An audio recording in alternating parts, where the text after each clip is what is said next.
कहानी की शुरुआत एक रेस्टोरेंट से होती है जहाँ पर बहुत सारे लोग बैठ करके बातें कर रहे थे, कुछ खा पी रहे थे। लेकिन एक चीज बहुत कॉमन थी, इनके हाथों में फोन लगातार चल रहा था। घड़ी में टाइम देखना लगभग 10:10 में रेस्टोरेंट के अंदर एक अनजान आदमी आता है जो पहले तो ध्यान से लोगों को देखता है और फिर चिल्ला करके कहता है, ओ हेलो सुनो, मैं फ्यूचर से आया हूँ। फ्यूचर में जो तुम्हारे साथ हादसा होने वाला है उससे मैं तुम्हें बचाने के लिए आया हूँ। पहले तो लोग उसे ध्यान से देखते हैं और फिर पागल आदमी समझ करके अपने अपना काम करने लगते हैं। इस पूरी कहानी में ये जो बंदा फ्यूचर से आया है ना, इसका नाम कहीं पर जिक्र नहीं होता है, इसलिए मैं उसका नाम सैम रख देता हूं ताकि कहानी आपको अच्छे से समझ आए। सैम की बात न सुन करके जब सभी लोग अपना अपना फोन चलाने लगते हैं तब वो एक एक करके लोगों के पास जाता है और उनका फोन ले करके फेंकने लगता है। उसकी ये हरकत देख करके लोग रेस्टोरेंट से भागने की कोशिश करते हैं, जिस पर सैम कहता है कि मेरे पास बम है, अगर कोई भी अपनी जगह से हिला तो मैं बटन दबा दूंगा, इसलिए शांति से सभी लोग अपनी जगह पर बैठ जाओ और मेरी बात ध्यान से सुनो। तुम सब की बर्बादी की शुरुआत तुम्हारे फोन और एआई से शुरू होती है। जब से एआई आया है तब से लोगों का काम आसान हो गया है और अब मोबाइल का इस्तेमाल भी पहले से ज्यादा बढ़ गया है। लोग सुबह में उठने के बाद फोन से चिपके रहते हैं, बिस्तर में पड़े पड़े वो फोन चलाते रहते हैं और अपना समय बर्बाद करते रहते हैं। तुम्हारा फोन और एआई आने वाले समय में तुम्हें पूरी तरह से बर्बाद कर देने वाले हैं। मैंने फ्यूचर में सब कुछ देख लिया है और इस रेस्टोरेंट में मैं पहली बार नहीं आया हूँ बल्कि 170 बार आ चुका हूँ। ये मेरा 171वां बार है जो मैं फ्यूचर से आया हूँ सिर्फ तुम लोगों को बचाने के लिए। हर बार मैं तुम में से ही किसी को चुनता हूँ और फ्यूचर को बचाने की कोशिश करता हूँ, लेकिन बार बार नाकामयाब हो जा रहा हूँ। आज मैं फिर से फ्यूचर को बचाने के लिए यहाँ पर आया हूँ, तो बताओ कौन कौन मेरे साथ मिल करके फ्यूचर को बचाने के लिए तैयार है।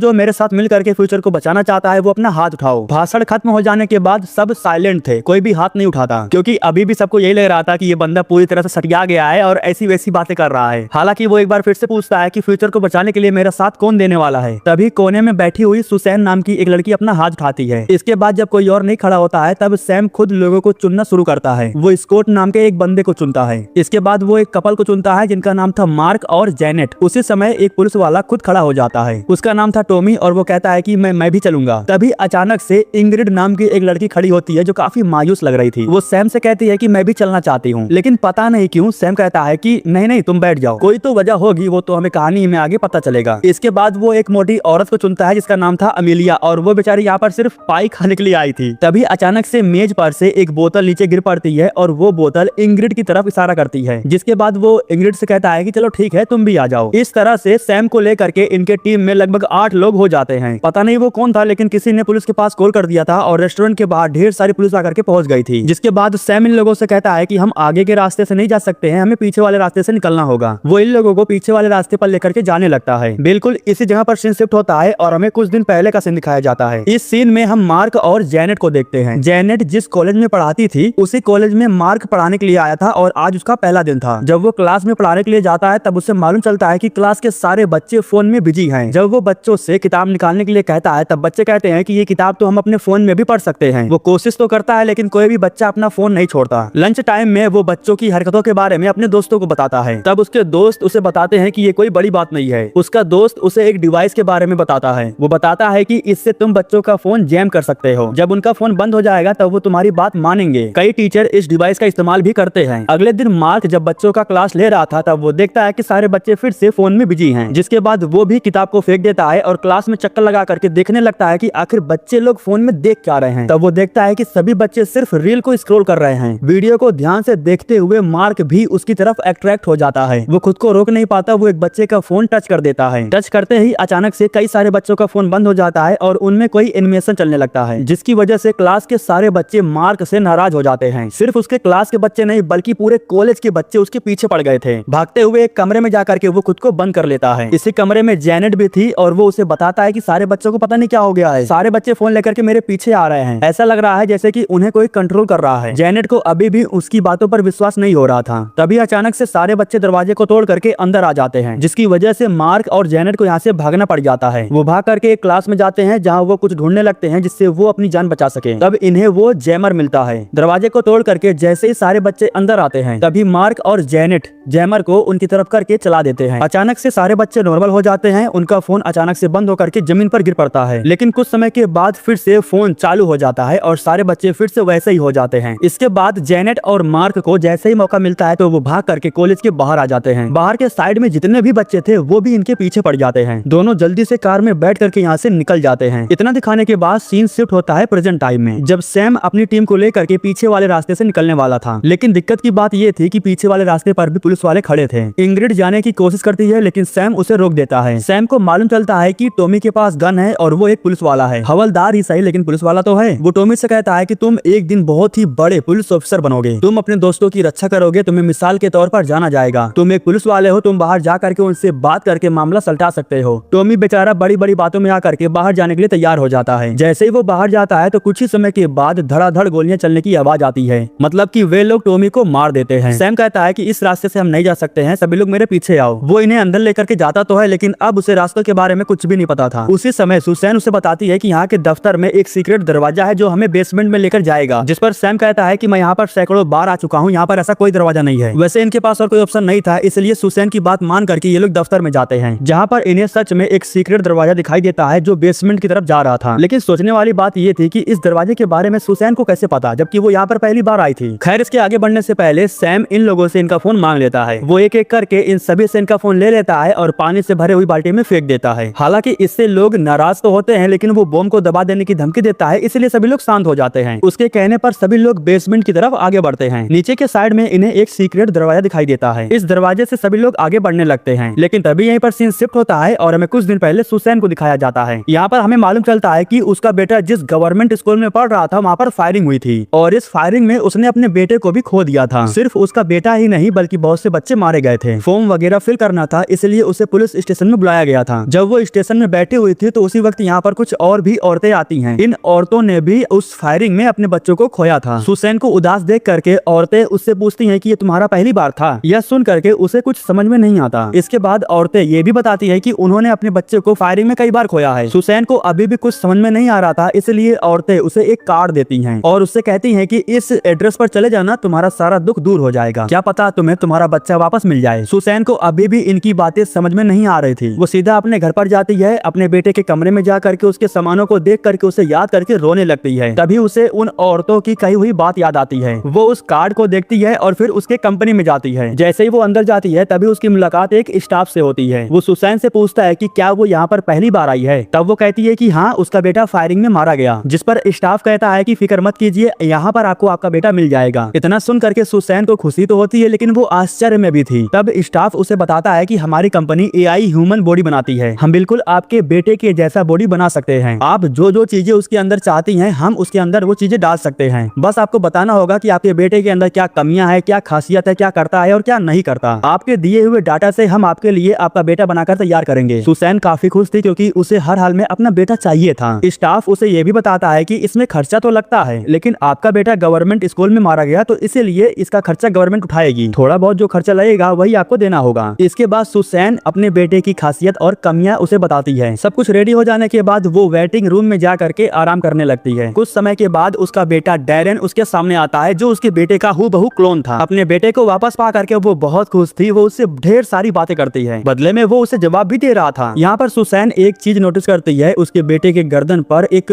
निशान बना हुआ था, जबकि असल में जो उसका बेटा था उसके शरीर पर ऐसा कोई निशान नहीं था। घर पहुंचने के बाद सुसैन उसके पास बैठ करके उससे बातें करती है, उसे और जानने की कोशिश करती है, लेकिन उसे बात करने में कोई इंटरेस्ट नहीं था। वो उठ करके बाहर बॉल खेलने के लिए चला जाता है। सुसैन एक चीज ये भी नोटिस करती है कि वो बॉल तो खेल रहा है लेकिन उसके हाथों में कोई बॉल नहीं है। ये सब सुसैन को काफी अजीब लग रहा था, इसीलिए वो अपने बेटे के क्लोन के बारे में और जानने के लिए उन औरतों से जाकर के मिलती है जो उसे कार्ड दी थी। जब वो इन औरतों को बताती है कि उसका बेटा बहुत अजीब बर्ताव कर रहा है तो वो सुसैन से कहती है कि ये सब नॉर्मल है, ये तो हमारे बच्चों के साथ भी हो रहा था, धीरे धीरे उसे हर एक चीज की आदत पड़ जाएगी। पार्टी में सुसैन अलग अलग माँ बाप से इन बच्चों के बारे में अलग अलग बातें सुनती है। कोई कह रहा था कि उनके बच्चे कई बार फायरिंग में मारे गए, उन्होंने कई बार अपने बच्चों का क्लोन बनवाया है, तो कोई कह रहा था कि वो अपने बच्चों के अंदर अलग अलग व्यवहार डलवाते थे ताकि उनके बच्चे उनके साथ ढेर सारा एंजॉय कर सके। दिक्कत वाली कोई बात ही नहीं थी क्योंकि हर बार बच्चे का क्लोन बन जाया करता था। ये सब सारी बातें सुन करके सुसैन को काफी अजीब लगता है क्योंकि सुसैन अपने बेटे को अपने बच्चे की तरह रखना चाहती है, ना कि कोई खिलौना। पार्टी खत्म होने के बाद जब वो जाने लगती है तभी अचानक से उसके सामने एक आदमी आता है जो कि सुसैन से कहता है कि मैंने तुम्हारी सारी बातें सुनी, जो तुमने कहा वही सब मेरे बच्चे के अंदर भी हो रहा था। इसके बाद वो सुसैन को एक कार्ड और डिवाइस देता है। वो सुसैन से कहता है कि ये मुझे मिला है। वो सुसैन से ये भी कहता है कि इसे एक्टिवेट करने के बाद इसको सुनना, तुम्हारी मुलाकात तुम्हारे बेटे से हो जाएगी। सुसैन घर पर जाने के बाद उसे एक्टिवेट करती है, उसमें से ईयरबड निकाल करके अपने कान में लगाती है। जब वो बात करती है तब उसे मालूम चलता है कि वो असल में अपने बेटे से बात कर रही है। वो उससे बात करके सच में काफी खुश हो जाती है। उसका बेटा उससे कहता है कि मैं आपको बहुत याद करता हूँ और मैं आपको एक जगह पर ले जाना चाहता हूँ। जिस पर सुसैन पूछती है कि बताओ वो कौन सी जगह है, मैं तुम्हारे लिए वहाँ पर जाने के लिए तैयार हूँ। जिसके बाद उसका बेटा कहता है कि रेस्टोरेंट में एक आदमी आएगा उसके साथ। सुसैन के बारे में इतने दिखाने के बाद कहानी प्रेजेंट टाइम में शिफ्ट होती है, जहाँ पर हमें मालूम चलता है कि ये सभी लोग रेस्टोरेंट से बाहर निकल चुके हैं। यहाँ से आगे बढ़ने से पहले वो अपनी टीम को कुछ बातें समझाता है। वो एक मैप निकालता है और सभी को बताता है कि हमें एक घर के पास जाना है। उस घर के अंदर एक छोटा सा बच्चा है जो एआई को रिबिल्ड कर रहा है। हमें चुपचाप घर के अंदर जा करके उस बच्चे को रोकना है और धीरे से उसके प्रोग्राम में मेरा ये पेन ड्राइव इंस्टॉल करना है। इस पेन ड्राइव को मैं फ्यूचर से लेकर आया हूँ। इस पेन ड्राइव की मदद से एआई को इंसानों के प्रति सुधारा जा सकता है। ये छोटी सी चीज एआई को बेकाबू होने से रोक सकती है, जिससे मानव सभ्यता को भी बचाया जा सकता है। इसके बाद जैसे ये लोग आगे बढ़ते हैं तभी इनके पीछे एक कार आ जाती है। इस कार में दो लोग थे जिन्होंने मुखौटा पहन रखा था और वो इन्हें जान से मारने आए थे, लेकिन सैम इन्हें बचा लेता है और इन्हें लेकर के एक बड़ी सी बिल्डिंग के अंदर आ जाता है, जहाँ पर ये लोग सैम से पूछते भी हैं कि आखिर ये लोग है कौन और ये हमारा पीछा क्यों कर रहे हैं। जिस पर सैम इन्हें बताता है कि वे बुरे लोग हैं और जब भी मैं यहाँ पर आया हूँ तब वे हमारा पीछा किए हैं। इसके बाद सैम इन लोगों को यहाँ पर रुकने के लिए कहता है और वो खुद बिल्डिंग के अंदर दूसरा रास्ता ढूंढने के लिए चला जाता है ताकि वो इन बुरे लोगों से बच करके इन्हें बाहर निकाल सके। उसके जाते ही स्कोट शुरू हो जाता है। वो सभी लोगों से कहता है कि ये बंदा फ्यूचर से नहीं आया है, ये हमें बेवकूफ बना रहा है। अगर फ्यूचर से आया होता तो इससे उस कार के बारे में पहले से पता होता। उसने टिम को मरने दिया, अगर वो चाहता तो वो उसे बचा सकता था। उसे नहीं पता है कि आगे क्या होने वाला है, अभी क्या होगा। अगर सच में फ्यूचर से आया होता तो उसे सब कुछ पता होता। तभी इंग्रिड कहती है कि तुम्हारी इन बातों से कुछ फर्क नहीं पड़ता, इसके अलावा हमारे पास और कोई ऑप्शन भी नहीं है। उसी समय अचानक से इंग्रिड के नाक से ब्लड निकलने लगता है। इसके बाद वो यहाँ पर मौजूद सभी लोगों से पूछती है कि फोन किसके पास है। तब जाकर खुलासा होता है कि स्कॉट के पास फोन है और उस फोन को उसने छुपा कर रखा था। वो कहता है कि हम पुलिस के पास कॉल करके हेल्प मांग सकते हैं, लेकिन तभी इंग्रिड उसके हाथों से उसका फोन ले लेती है। फोन को जमीन पर गिराने के बाद उसे तोड़ देती है। इसके बाद वो फोन को उठा करके दूर फेंक देती है। वो इन सबको बताती है कि मुझे फोन और वाईफाई से एलर्जी है। उसी समय यहाँ पर हम सैम को देखते हैं। वो काफी समय से स्कॉट की बातें सुन रहा था। वो बाकियों से कहता है कि अगर तुम में से कोई भी यहाँ से जाना चाहता है तो वो खुशी से जा सकता है, लेकिन तुम्हें आज के जनरेशन के बारे में सब पता है। तुम सबको अच्छे से पता है कि बच्चों को किस तरह से फोन की लत लग चुकी है। आसान से आसान काम करने के लिए भी वो एआई का इस्तेमाल कर रहे हैं। अभी तो मजा आ रहा है, लेकिन धीरे धीरे वो उन पर हावी होगा और उसी चीज को कंट्रोल करने के लिए मैं बस तुम्हारा साथ चाहता हूँ। अगर तुम मेरा साथ देते हो तो हो सकता है कि फ्यूचर में तुम्हारा बच्चा भी सुरक्षित रहे। और फिलहाल अगर मैं कोई कर्तव्य भी दिखाऊंगा तो तुम्हें यकीन नहीं होगा कि मैं फ्यूचर से आया हूँ, इसलिए उसका कोई फायदा नहीं है। इसके बाद इनमें से कोई भी उससे सवाल नहीं पूछता, बल्कि उसके साथ आगे बढ़ने के लिए तैयार हो जाते हैं। थोड़ा सा आगे जाते ही वो मास्क वाला एक बंदा इन पर फायरिंग करने लगता है। दूसरा वाला बंदा कार लेकर के इनके सामने आ जाता है। वो कार को छोड़ करके इन सब का पीछा करने लगता है, लेकिन वो कार में ब्रेक लगाना भूल गया था, इसलिए वो अपने आप ही नीचे की तरफ जाने लगता है। सैम अपनी टीम को लेकर के आगे बढ़ रहा था। जब वो एक जगह पर रुकता है तो सभी लोग रुक जाते हैं, लेकिन अमीलिया नहीं रुकती है। वो आगे की तरफ भागने लगती है। जैसे ही वो आगे आती है तो उसी वक्त एक नकाबपोश बंदा उसके सामने आ जाता है। उसके हाथों में गन था और वो गन से अमीलिया को भून देता है।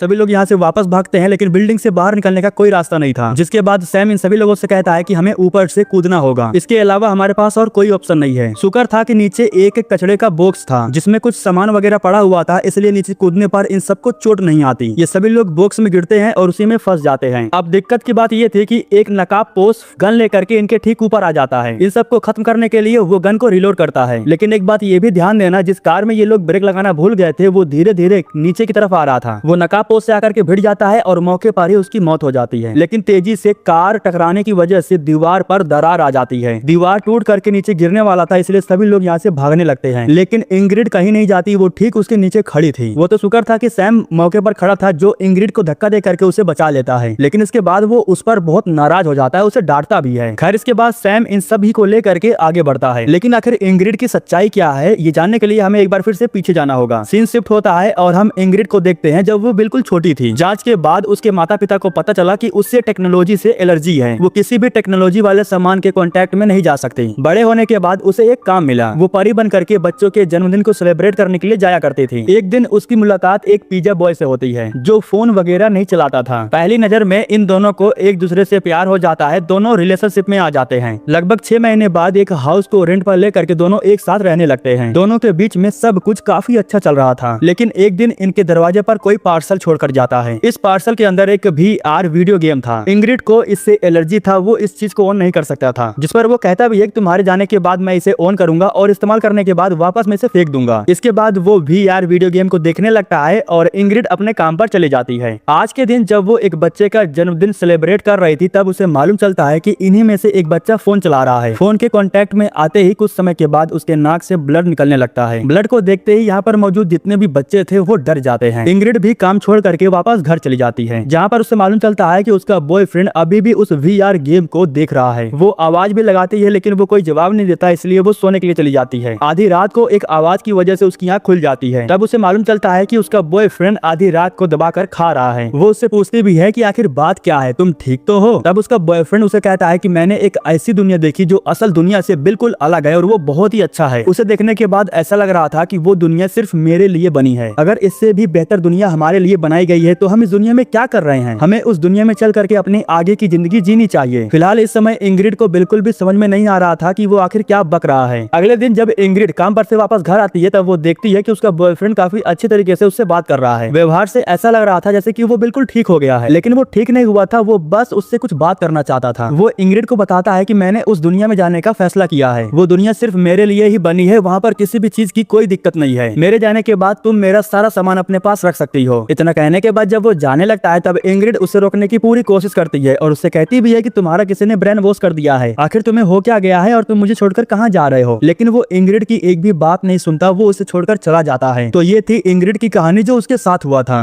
कहानी प्रेजेंट टाइम में शिफ्ट होती है जहाँ हम सैम को देखते हैं जो अपनी टीम को लेकर के एक घर के अंदर जाता है और इस घर के ठीक सामने वाले घर में वो बच्चा था जिसमें वो AI बना रहा था। यहाँ पर सैम सभी लोगों से कहता है कि घर के अंदर जो भी सामान है उससे अपना हथियार तैयार कर लो क्योंकि हमारे सामने मुसीबत आने वाली है। ये हमारा आखिरी पड़ाव है, अगर हमने इसे पार कर लिया तो हम फ्यूचर को बचाने में कामयाब हो जाएंगे। फिलहाल मुझे ये नहीं पता है कि हमारा सामना किससे होगा क्योंकि हर बार अलग अलग चीजों से होता था। इसके बाद सभी लोग जा करके घर में से अलग अलग सामानों को लेकर के उससे जो भी बन पाया उसे बनाते हैं। हथियार बनाने के साथ साथ अपना प्रोटेक्शन सूट भी बना लेते हैं। इसके बाद सैम इन सभी को इंतजार करने के लिए कहता है। तभी ये लोग सैम से फ्यूचर के बारे में पूछते हैं। तब सैम इन्हें बताता है कि रातों रात भोजन, पानी और व्यवस्थाएं गायब हो जाने की वजह से लगभग 50% मानव आबादी खत्म हो जाती है और लगभग 50% जो बचे हुए लोग थे मनोरंजन और ध्यान भटकाने वाले संसाधन में खो जाते हैं। वो इन्हें ये भी बताता है कि AI उन्हें वो सब कुछ दे रहा है जो वो चाहते हैं, लेकिन अंत में ये सब कुछ झूठ होगा और वो एक पिंजरे में कैद हो जाएंगे। इसके बाद मार्क उससे पूछता है कि आखिर फ्यूचर में उसके साथ क्या हुआ। तब सैम इन्हें बताता है कि उसकी माँ AI से बचाने के लिए उसे अपने साथ एक बंकर में छुपा कर रखी थी। वो अपनी माँ के साथ सूर्योदय देखना चाहता था। बाकी के लोग VR की मदद से सूर्योदय देख सकते थे, लेकिन उसकी माँ ने इन सब से उसे हमेशा दूर रखा। सैम हमेशा से सूर्योदय देखना चाहता था। एक दिन वो खुद को रोक नहीं पाता है, वो बंकर से चुपचाप बाहर आ जाता है। बाहर उसे एक VR मिलता है। उसे चालू करने के बाद जैसे ही वो उसे लगाने वाला था उसी समय उसके सामने एक ड्रोन आ जाता है। ड्रोन को देखने के बाद सैम जल्दी से बंकर की तरफ भागता है, लेकिन तभी वो ड्रोन एक मिसाइल को लॉन्च कर देता है। वो सैम के लिए नहीं था बल्कि वो उसके बंकर को उड़ा देता है जिस बंकर में उसकी माँ सो रही थी। वो खुद को अपनी माँ के मौत का कसूरवार मानता है। इसके बाद वो एक दिन एक समूह को ढूंढा और उनके साथ फ्यूचर को बचाने के लिए निकल पड़ा ताकि वो एक दिन अपनी माँ के साथ सूर्योदय को देख सके। तभी अचानक से इंग्रिड के नाक से ब्लड निकलने लगता है। जब ये लोग बाहर देखते हैं तब इन्हें मालूम चलता है कि ढेर सारे बच्चे अपना फोन लेकर के इनके घर के बाहर आकर के खड़े हैं। तभी मार्क इन्हें बताता है कि वो आदेश का इंतजार कर रहे हैं। वो कॉलेज से हमारा पीछा करते हुए यहाँ तक आ गए हैं। तभी अचानक से वो इन पर हमला कर देते हैं और घर के अंदर आने लगते हैं, जिसके बाद सभी लोग सैम के साथ घर के ऊपर चले जाते हैं। घर के बाहर सैकड़ों बच्चे खड़े थे, उनके हाथ में फोन था और वो आगे बढ़ रहे थे। वो घर के ऊपर भी चढ़ना शुरू कर दिए थे। मार्क और जेनेट को जल्द ही समझ में आ जाता है कि वो इनके लिए यहाँ पर आए हैं, इसलिए ये दोनों डिसाइड करते हैं कि वो यहाँ से निकलेंगे। इन सभी बच्चों का ध्यान भटकाने के लिए इन्हें यहाँ से कहीं और जाना होगा। दोनों एक साथ ऊपर से छलांग लगा करके यहाँ से निकलने लगते हैं। जैसे ही सारे बच्चों का ध्यान इन पर जाता है तो वो बच्चे इनका पीछा करने लगते हैं। तभी सैम बाकियों को लेकर के यहाँ से भागने लगता है। उसी समय इन्हें किसी बड़े चीज की आवाज सुनाई देती है। वो काफी बड़ा था, उसका पैर घोड़े का था लेकिन उसका सर एक बिल्ली का बना हुआ था। उसके गले में ढेर सारी बिल्लियों का सर लगा हुआ था। जैसे ही वो सामने आती है तो सभी बच्चे उसका वीडियो बनाने लगते हैं, लेकिन तभी वो बच्चों पर हमला करके उन्हें खाने लगती है। लेकिन अभी भी किसी भी बच्चे को कोई फर्क नहीं पड़ रहा था, सभी लोग वीडियो बनाने में व्यस्त थे। हालांकि बाद में जब बच्चों को इस बात का एहसास होता है तब वो अपनी जान बचाकर भागते हैं। इधर सैम के सामने अचानक से वो नकाबपोश वाला बंदा आ जाता है जो कार से इनका पीछा कर रहा था। उसका दोस्त तो मारा गया था लेकिन वो अभी भी जिंदा था। वो सैम और उसकी टीम को मारने के लिए आया था, लेकिन तभी सैम उससे कहता है कि हमें मारने से पहले हमें ये बता दो कि आखिर तुम्हें किसने भेजा है। इनकी आखिरी इच्छा मानकर वो इन्हें ये बात बताने के लिए तैयार हो जाता है। वो बताता है कि हमें किसी ने भेजा नहीं है बल्कि हमारे पास एक ईमेल आया था। उस ईमेल में लिखा हुआ था कि तुम्हें और तुम्हारी टीम को मारना है, जिसके बदले में हमें $50,000 मिलने वाले थे। हमें तो सिर्फ पैसों से मतलब है, इसलिए हम तुम्हें मारने के लिए आ गए। तभी अचानक से यहाँ पर स्कॉट आ जाता है जो कार से उसे ठोक देता है, जिसकी वजह से उसकी मौत हो जाती है। उसकी मौत हो जाने के बाद ये सभी लोग फाइनली उस बच्चे के घर के सामने खड़े होते हैं।